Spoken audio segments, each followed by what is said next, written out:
아침에 눈을 뜨자마자 입이 마르고 어제와 똑같이 저녁에 화장실을 여러 번 갔던 기억이 떠오릅니다.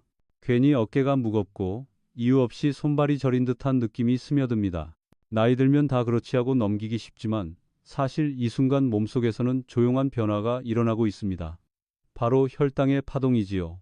많은 분들이 당뇨병이라고 하면 혈당 수치가 200, 300 이렇게 높아져야 시작된다고 생각하십니다. 그러나 의학적으로는 그렇지 않습니다.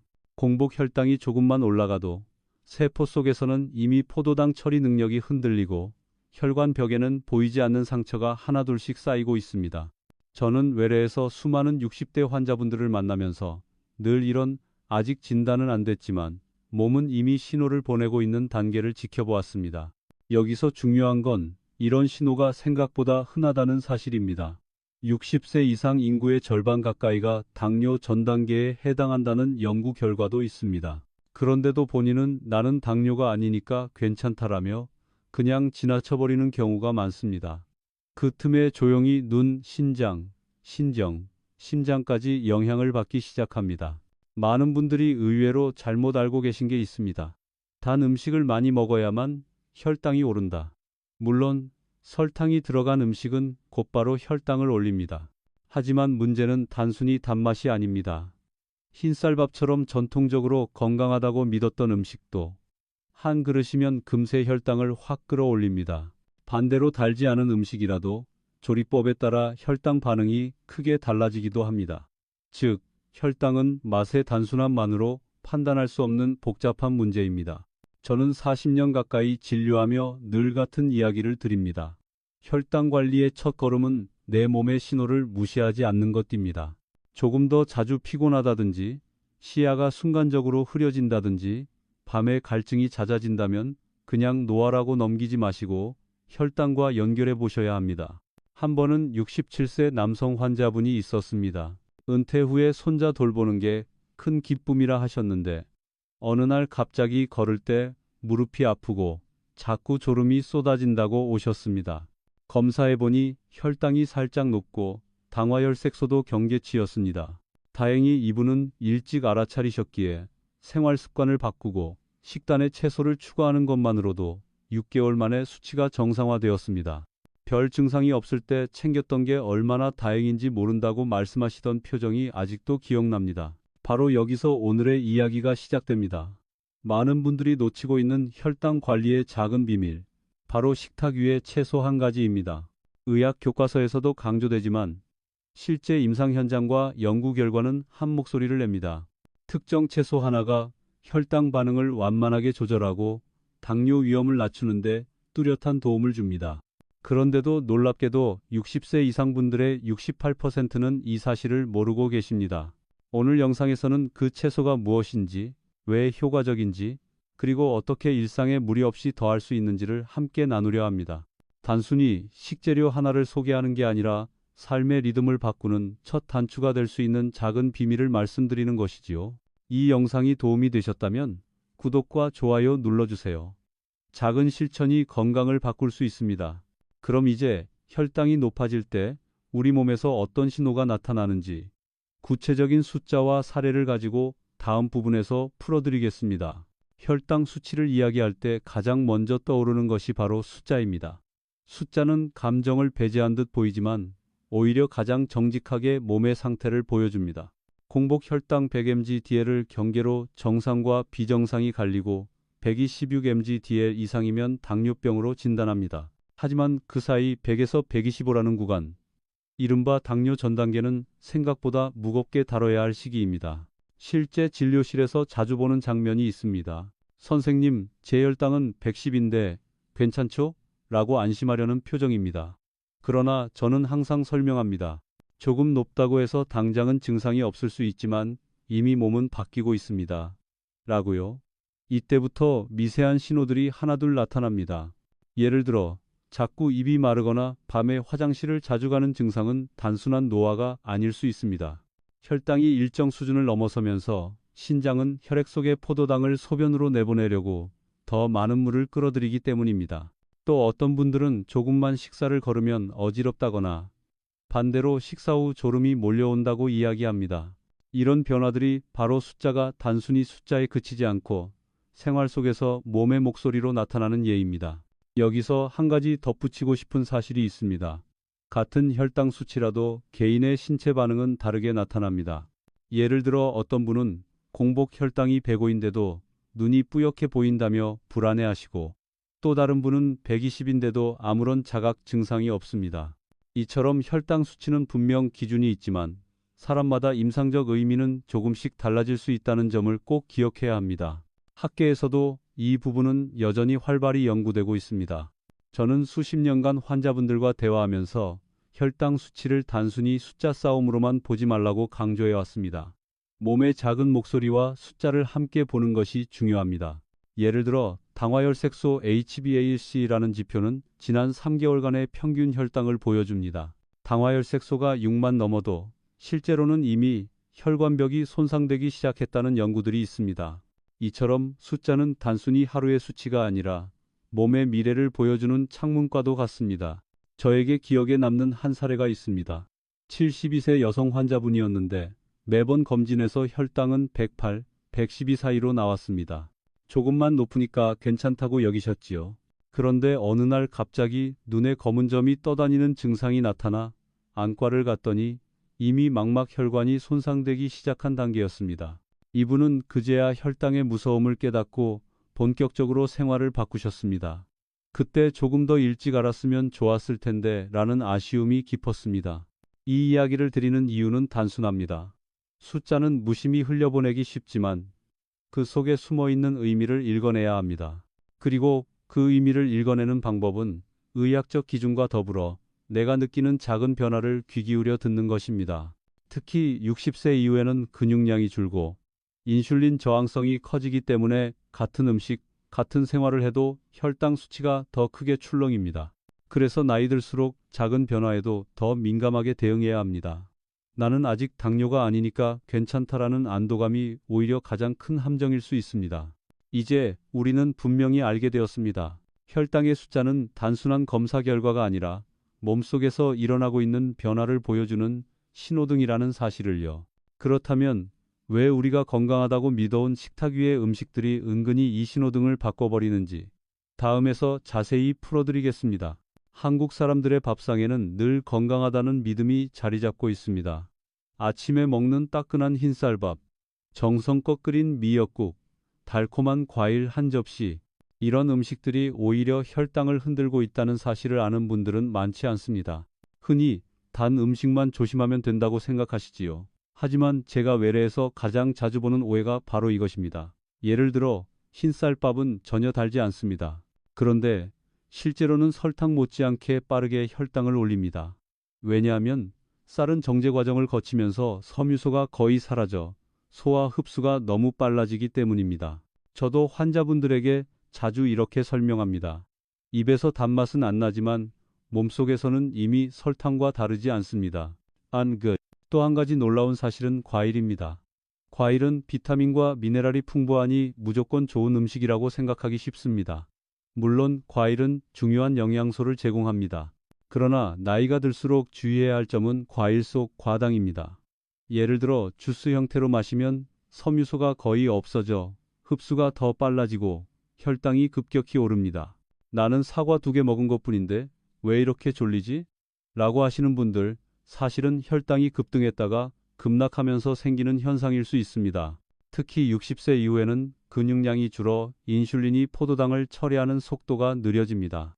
그래서 젊을 때는 괜찮았던 음식도 이제는 혈당을 크게 흔들어 놓을 수 있습니다. 제가 40대에는 과일 주스를 매일 즐겨도 별 문제가 없던 분이 60대에 접어들자 혈당이 불안정해져 깜짝 놀랐던 사례를 여러 번 보았습니다. 여기서 학계에서도 여전히 논쟁이 되는 부분이 있습니다. 전곡, 홀그레인, 현미, 보리, 귀리 등은 흰쌀보다 분명 혈당 반응이 완만하다는데 의견이 모입니다. 그러나 일부 연구에서는 한국인처럼 탄수화물 위주 식사를 오래 해온 집단에서는 현미도 일정 이상 많이 먹으면 혈당에 영향을 준다고 지적합니다. 즉, 좋은 곡물이라 하더라도 양과 균형이 여전히 중요하다는 뜻이지요. 저는 환자분들에게 늘 이렇게 말씀드립니다. 건강하다는 말은 상황에 따라 다르게 해석해야 한다고요. 예를 들어 젊은이에게는 운동 에너지를 채워주는 흰쌀밥이 건강한 음식일 수 있습니다. 그러나 60세 이상 혈당이 민감해진 분들에게는 같은 흰쌀밥이 숨어있는 위험이 될 수 있습니다. 기억에 남는 한 환자분은 65세 여성분이셨습니다. 본인은 늘 채식 위주 식단이라고 자부하셨습니다. 그런데 알고 보니 그 식단이 흰쌀밥, 고구마, 바나나, 주스로 가득 차 있었습니다.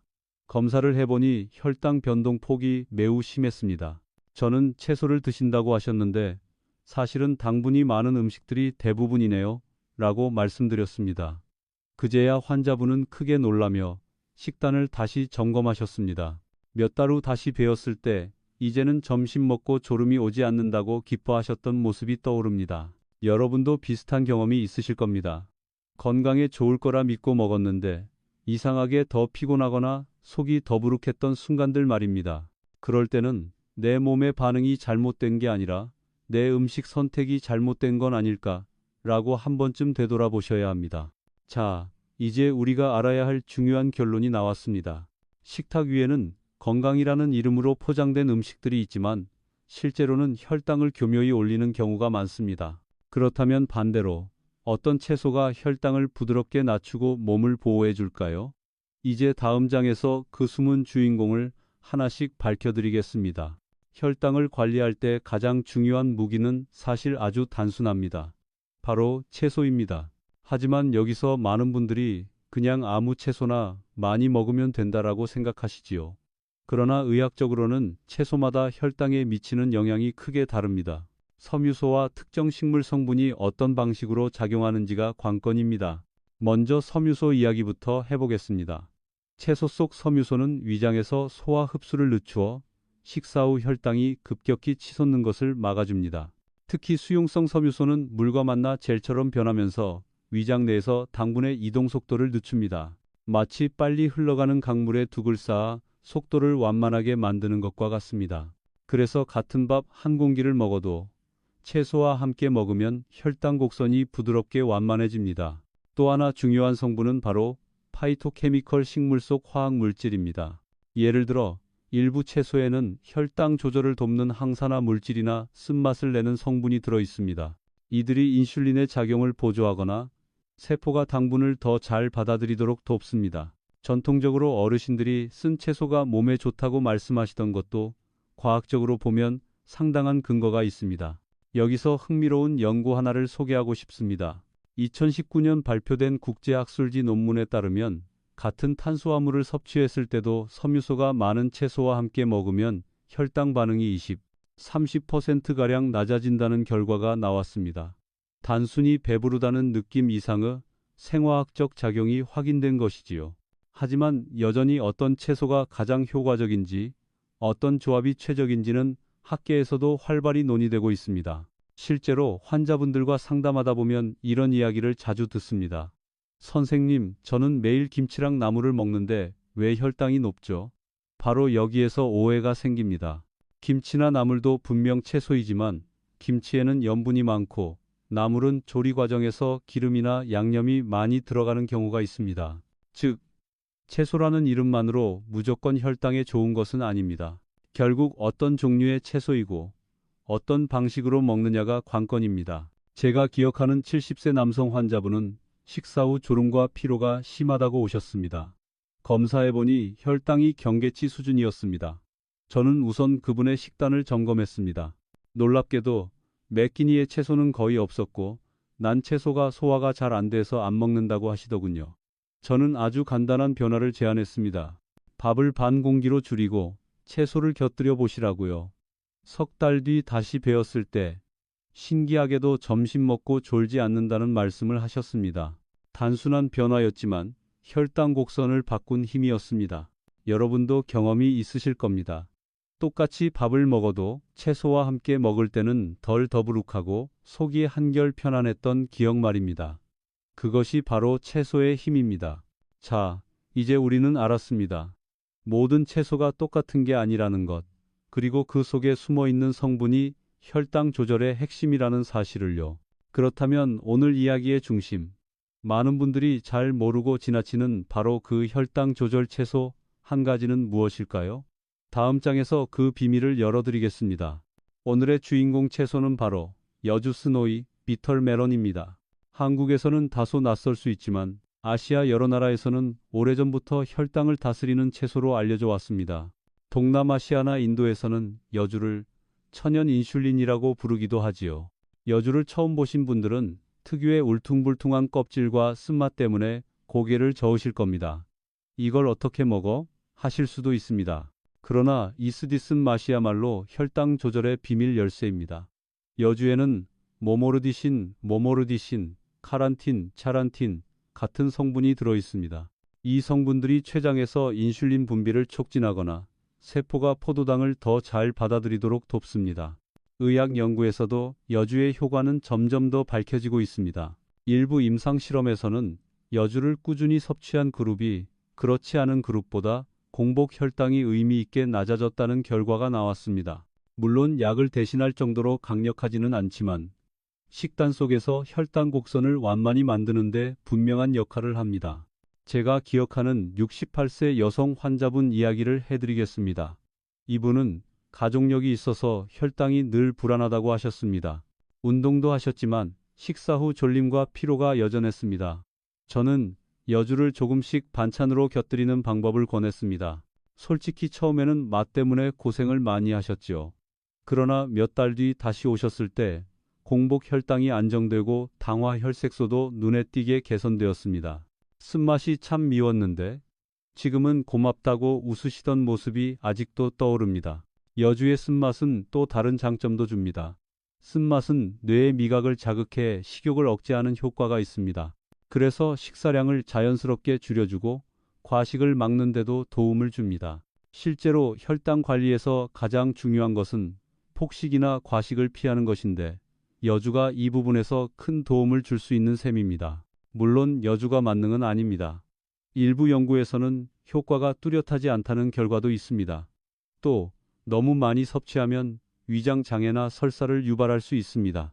그래서 저는 환자분들에게 늘 말씀드립니다. 약처럼 생각하지 말고 식탁에서 조금씩 친구처럼 곁들여 보라고요. 한국에서는 여주가 흔한 채소가 아니어서 마트에서 찾기 어렵거나 가격이 부담스러울 수 있습니다. 하지만 여름철에는 농산물 시장에서 어렵지 않게 구할 수 있고 최근에는 건강식품 형태로도 나오고 있습니다. 중요한 건 형태가 아니라 꾸준히 적정량을 섭취하는 것입니다. 이쯤에서 제가 꼭 드리고 싶은 말씀이 있습니다. 60세 이후 혈당 관리에서 가장 무서운 적은 몰라서 놓치는 것입니다. 여주라는 채소를 아예 들어본 적 없는 분들도 많습니다. 그러나 알고 나면 왜 이제야 알았을까 하는 생각이 들 정도로 생활에 큰 변화를 줍니다. 자, 이제 우리는 주인공 채소의 정체를 알았습니다. 다음에서는 이 채소가 실제로 어떻게 혈당을 낮추는지 임상 연구와 구체적인 사례들을 통해 더 깊이 들여다보겠습니다. 여주가 단순히 쓴 채소로만 불리지 않고 실제로 혈당 관리에 도움이 된다는 사실은 여러 임상 연구로 확인되고 있습니다. 예를 들어 2011년 발표된 한 연구에서는 제2형 당뇨 환자들에게 여주 추출물을 4주간 꾸준히 섭취하게 했습니다.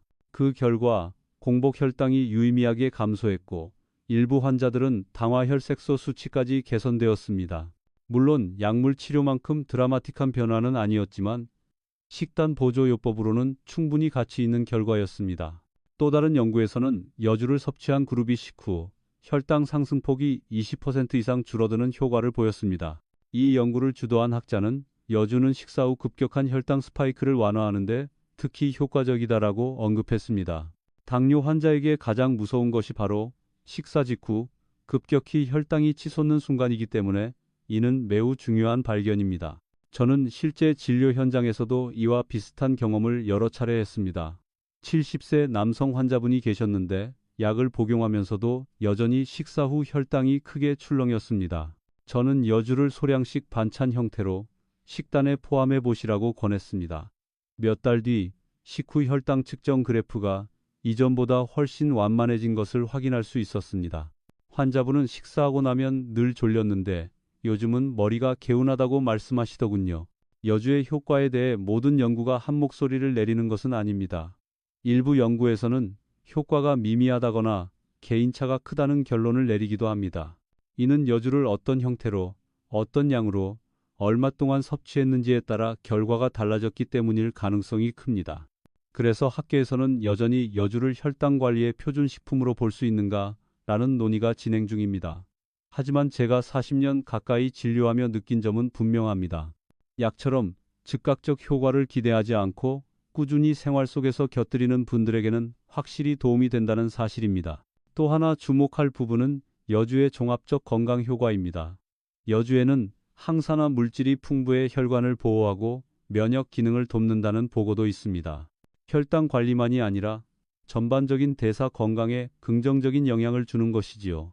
특히 60세 이후에는 혈당뿐 아니라 혈압, 콜레스테롤, 체중 관리까지 모두 연결되어 있기 때문에 하나의 채소가 여러 방면으로 기여할 수 있다는 점은 큰 장점입니다. 저는 환자분들에게 늘 이렇게 말씀드립니다. 약은 병원에서만 챙길 수 있지만 채소는 집에서도 챙길 수 있습니다. 이 말은 단순히 식품을 권하는 것이 아니라 건강관리의 주도권을 스스로 회복하라는 메시지이기도 합니다. 이제 우리는 여주가 단순히 전통적인 민간요법이 아니라 실제 연구와 임상에서 효과가 입증되고 있다는 사실을 확인했습니다. 그렇다면 이 채소는 왜 옛날 어르신들의 밥상에도 자주 올랐을까요? 다음 장에서는 전통 지혜와 현대 과학이 어떻게 맞닿아 있는지를 함께 살펴보겠습니다. 여주가 단순히 현대 연구에서만 주목받은 채소는 아닙니다. 사실 수백 년 전부터 동양 곳곳에서는 여주를 특별한 약재처럼 다뤄왔습니다. 인도 아유르베다 의학에서는 쓴맛은 몸속의 불균형을 다스린다라고 기록되어 있고, 중국 고전 의학서에는 여주가 갈증을 줄이고 열을 내리며 혈당을 안정시키는 효능이 있다고 적혀 있습니다. 한국에서도 일부 지방에서는 여주가 여름철 밥상에 올랐습니다. 더위로 갈증이 심해지고 밥맛이 떨어질 때 여주의 쓴맛은 입맛을 돋우고 동시에 몸의 균형을 회복시킨다고 믿었습니다. 저도 어릴 적 시골에서 어르신들이 여름에 쓴 채소를 먹어야 속이 시원하다라고 하시던 기억이 납니다. 당시에는 단순한 민간 지혜처럼 들렸지만 지금 와서 보니 과학적 근거가 있었던 셈이지요. 현대 영양학에서도 이를 뒷받침하는 사실들이 밝혀졌습니다. 여주에 들어있는 성분 중 카란틴, 차란틴은 인슐린과 유사한 작용을 한다는 보고가 있습니다. 또 다른 성분인 모모르데신, 모몰데신은 간에서 포도당이 과도하게 생성되는 것을 억제해 혈당 상승을 막습니다. 즉, 옛 어르신들이 체험으로 느꼈던 효능이 현대 과학의 실험으로 점차 증명되고 있는 것입니다. 물론 전통과 과학이 항상 완전히 일치하는 것은 아닙니다. 어떤 연구에서는 여주의 효과가 일정치 않다는 결과도 있고, 서양 의학계에서는 아직까지 보조요법 이상의 위치를 인정하지는 않습니다. 하지만 저는 이렇게 생각합니다. 전통 지혜는 오랜 세월 사람들의 몸에서 검증된 결과이고, 현대 과학은 그 근거를 찾아내는 과정입니다. 두 가지가 만나면 우리가 더 현명하게 선택할 수 있는 길이 열립니다. 저는 환자분들에게 종종 이런 비유를 듭니다. 옛날 어머니가 감기에 마늘차를 끓여주셨던 건 단순히 미신이 아니라 실제로 항균 성분이 있었기 때문이듯 여주의 쓴맛도 그냥 우연이 아닙니다. 이 말을 들으면 환자분들은 고개를 끄덕이며 그러면 믿고 조금씩 먹어보겠다고 하십니다. 70대 후반의 한 어르신 환자분은 여주를 젊을 때부터 꾸준히 드셨습니다. 그분은 본인이 특별한 의학 지식을 가지고 계셨던 건 아니었지만 어머니가 여름마다 꼭 여주를 해주셨다는 기억 때문에 계속 드셨던 겁니다. 그런데 놀랍게도 이분은 같은 연령대 다른 환자분들에 비해 혈당이 안정적이었고 당뇨 합병증도 나타나지 않았습니다. 저는 그분을 볼 때마다 전통의 지혜와 생활 습관이 얼마나 큰 힘인지 새삼 깨닫습니다. 여러분도 아마 기억하실 겁니다.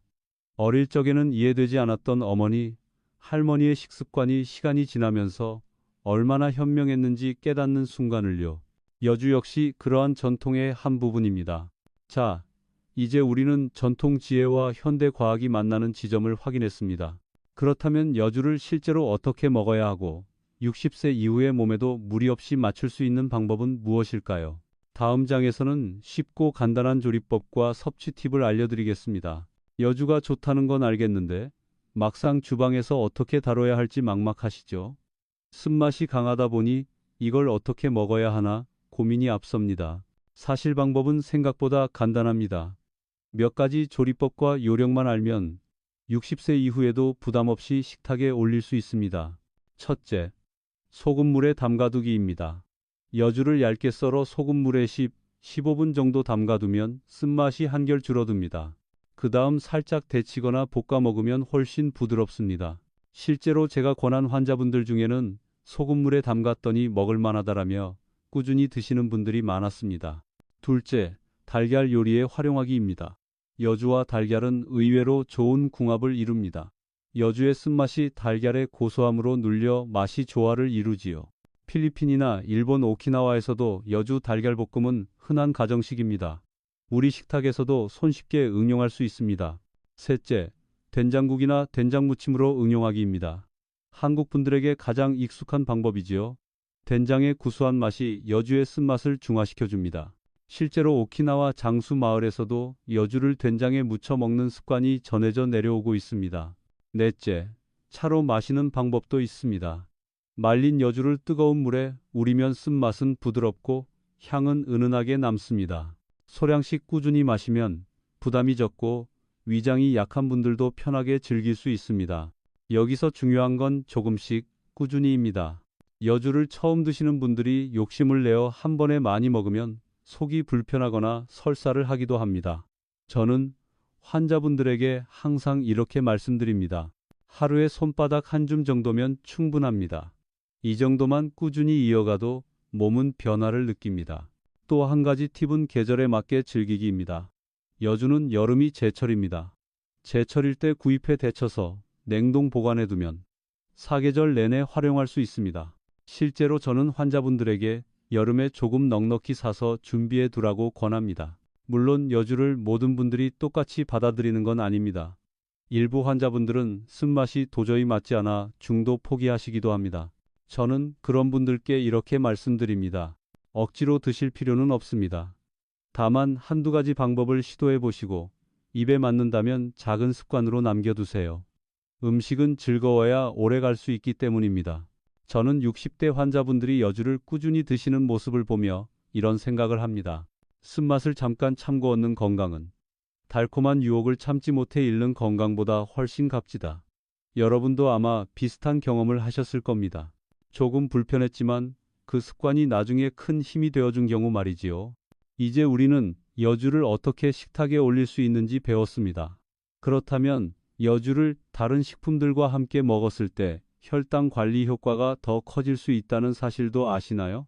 다음 장에서는 여주와 어울리는 음식 조합, 시너지 효과를 알려드리겠습니다. 여주 하나만으로도 혈당 관리에 도움이 되지만 음식은 언제나 조합에서 힘을 발휘합니다. 혼자 있을 때보다 친구와 함께 있을 때 마음이 든든해지듯 여주도 다른 식품과 곁들여 먹으면 효과가 더 커집니다. 첫 번째 궁합은 통곡물입니다. 현미, 귀리, 보리 같은 곡물은 섬유소가 풍부해 혈당 상승을 완만하게 합니다. 여주의 성분이 혈당을 직접 낮추는 작용을 한다면 통곡물은 급격한 혈당 상승 자체를 막아줍니다. 두 가지가 만나면 상승과 하강을 동시에 다스리는 셈이지요. 실제로 일본 오키나와 지역에서는 여주를 밥과 함께 먹는 전통이 있습니다. 이는 단순한 식문화가 아니라 세대를 이어 내려온 지혜였습니다. 두 번째 궁합은 단백질입니다. 달걀, 두부, 생선과 같은 단백질은 위에서 소화되는 속도를 늦추고 혈당을 안정시킵니다. 여주의 쓴맛이 달걀이나 두부의 부드러운 맛과 잘 어울려 부담 없이 즐길 수 있습니다.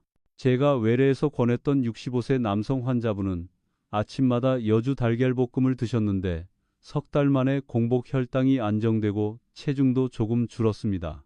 이렇게 간단한 반찬이 이렇게 큰 변화를 줄 몰랐다며 웃으시던 모습이 기억납니다. 세 번째 궁합은 견과류입니다.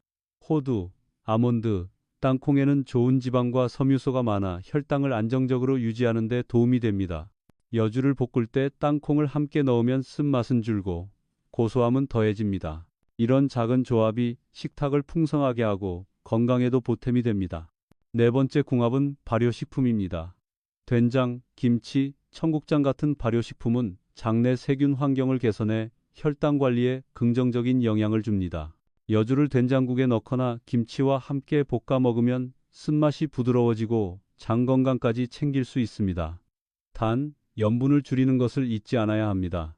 물론 모든 조합이 다 좋은 것은 아닙니다. 예를 들어 여주를 튀김으로 만들어버리면 오히려 지방과 열량이 늘어나 혈당 관리 효과가 떨어질 수 있습니다. 또 여주와 달콤한 소스를 같이 쓰면 본래의 장점이 사라집니다. 음식은 결국 균형이 가장 중요하다는 사실을 잊지 말아야 합니다. 제가 자주 드리는 말씀은 이렇습니다. 식탁은 약국보다 더 큰 병원입니다. 여주라는 하나의 채소가 단독으로 작용할 수 있지만 다른 음식들과 지혜롭게 어울릴 때 그 효과는 배가 됩니다.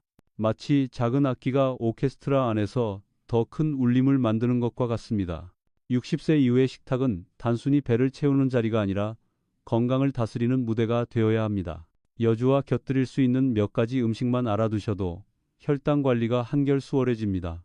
이제 다음으로는 여주를 잘못 섭취했을 때 생길 수 있는 문제와 주의해야 할 점들을 짚어보겠습니다. 아무리 좋은 음식도 올바른 방식이 아니면 오히려 부담이 될 수 있기 때문입니다. 좋은 음식도 잘못 섭취하면 오히려 몸에 부담을 줄 수 있습니다. 여주 역시 마찬가지입니다. 혈당에 좋다는 말만 듣고 무턱대고 많이 드시다 보면 예상치 못한 문제가 생길 수 있습니다. 첫째, 과다 섭취의 위험입니다. 여주는 쓴맛이 강한 만큼 위장에 자극을 줄 수 있습니다. 하루에 많은 양을 한꺼번에 먹으면 속이 불편하거나 설사를 유발할 수 있습니다. 특히 위장이 약한 분들은 적은 양부터 천천히 늘려가야 합니다. 제가 진료했던 66세 여성 환자분은 건강에 좋다며 여주를 하루에 반 통 이상 드셨다가 배가 아프고 설사 증상이 생겨 결국 포기하셨습니다. 이후에는 소량씩 차로 마시는 방법을 선택한 이 부담 없이 꾸준히 이어가실 수 있었습니다. 둘째, 특정 질환 환자의 주의입니다. 신장 기능이 약하거나 간 질환이 있는 분들은 여주를 과도하게 섭취하면 오히려 장기에 부담을 줄 수 있습니다. 또 일부 혈당 강화제를 복용 중인 당뇨 환자분은 약효와 겹쳐서 저혈당 위험이 커질 수 있습니다. 그래서 여주를 꾸준히 드시려면 반드시 담당 의사와 상의하는 것이 안전합니다. 셋째, 개인차입니다. 여주는 분명 혈당 조절에 도움을 줄 수 있지만 모든 사람에게 똑같은 효과가 나타나는 것은 아닙니다.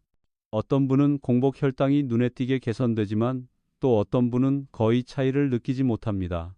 학계에서도 이 부분은 여전히 연구 중입니다. 그래서 저는 환자분들에게 효과가 크지 않다고 실망하지 마시고 그냥 건강한 채소 중 하나로 생각하세요라고 늘 강조합니다. 넷째, 가공식품의 함정입니다. 요즘은 여주를 건강식품, 캡슐, 음료 형태로도 많이 판매합니다. 하지만 여기에 들어가는 여주의 함량이 얼마나 되는지, 어떤 방식으로 가공되었는지 확인하기 어렵습니다. 일부 제품은 오히려 설탕이나 다른 첨가물이 많아 혈당 관리에 방해가 되기도 합니다. 저는 가능하다면 자연 그대로의 여주를 섭취하는 것을 권합니다. 제가 늘 드리는 조언은 간단합니다. 여주는 약이 아니라 채소입니다. 약처럼 빠른 효과를 기대하거나 과하게 의존하면 실망하거나 부작용이 생길 수 있습니다. 반대로 채소 중 하나라는 마음으로 꾸준히 곁들이면 몸이 서서히 달라집니다. 70대 초반 남성 환자 한 분은 이런 말씀을 하셨습니다. 처음엔 효과가 없는 것 같았는데 1년 지나고 보니 수치가 조금씩 내려와 있더군요. 조급해하지 않은 이 오히려 마음이 편했습니다. 이 말이 참 인상 깊었습니다. 건강은 언제나 장기전입니다. 자, 이제 우리는 여주를 섭취할 때 주의해야 할 점까지 살펴보았습니다. 그럼에도 불구하고 매일 작은 실천이 쌓이면 결국 큰 변화를 만든다는 사실은 분명합니다. 다음 장에서는 실제로 작은 습관을 지켜내어 삶이 달라진 분들의 이야기를 들려드리겠습니다. 건강을 지켜낸 분들의 이야기는 언제나 큰 울림을 줍니다. 여주가 혈당 관리에 도움이 된다고 말씀드리면 많은 분들이 그게 정말 효과가 있나요? 하고 되묻습니다. 저는 그런 질문에 이렇게 답합니다. 직접 경험하신 분들의 삶을 보면 알 수 있습니다. 먼저 69세 여성 환자분 사례입니다. 이분은 아버지와 언니가 모두 당뇨 합병증으로 고생하셨기에 늘 불안해하셨습니다. 본인도 공복 혈당이 115, 당화 혈색소 6.1로 경계치에 머물고 있었지요. 저는 여주를 포함해 식단을 조금씩 조정하도록 권했습니다. 처음에는 쓴맛 때문에 힘들어하셨지만 달걀과 함께 볶아 먹는 방식을 찾으면서 습관을 이어가셨습니다. 6개월 뒤 공복 혈당은 90으로 떨어지고 당화혈색소도 정상 범위로 회복되었습니다. 쓴 채소가 내 인생을 달게 만들었다는 그분의 농담 섞인 말씀이 아직도 기억납니다. 또 한 분은 72세 남성 환자분이었습니다. 은퇴 후 친구들과 술자리가 잦았고 운동은 거의 하지 않으셨습니다. 당연히 혈당은 불안정했고 체중도 꾸준히 늘고 있었습니다. 저는 여주차를 하루 2잔씩 마시게 권했고 동시에 간단한 걷기 운동을 추가하셨습니다. 1년 뒤 그분은 놀랍게도 체중이 5kg 줄고 혈당이 안정되었습니다. 무엇보다 이제 손주들과 놀아줘도 예전처럼 쉽게 지치지 않는다는 말씀을 하셨을 때 제 마음까지 뿌듯했습니다. 이런 사례를 보며 저는 다시금 확신하게 됩니다. 중요한 건 큰 변화가 아니라 작은 실천이라는 사실입니다.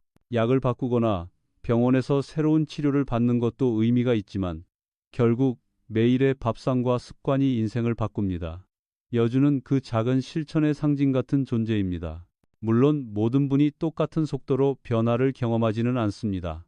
어떤 분은 몇 달 만에 눈에 띄는 변화를 느끼지만 또 어떤 분은 1년 이상 꾸준히 해야 조금씩 결과가 보입니다. 저는 그때마다 이렇게 말씀드립니다.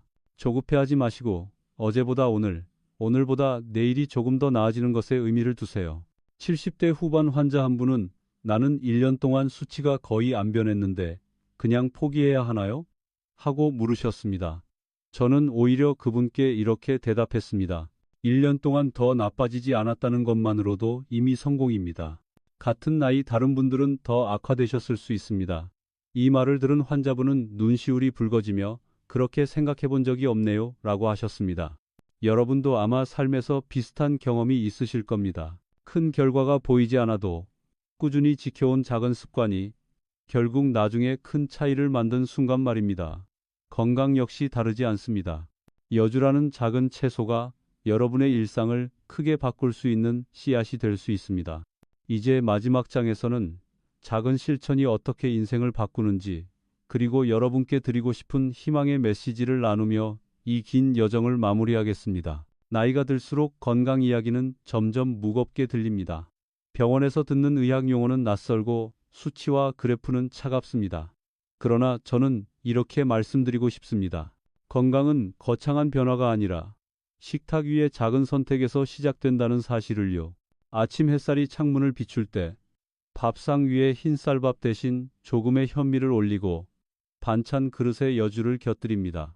쓴맛이 처음에는 낯설지만 어느 순간 몸이 한결 가벼워지고 식후 졸음이 사라진다는 것을 깨닫게 됩니다.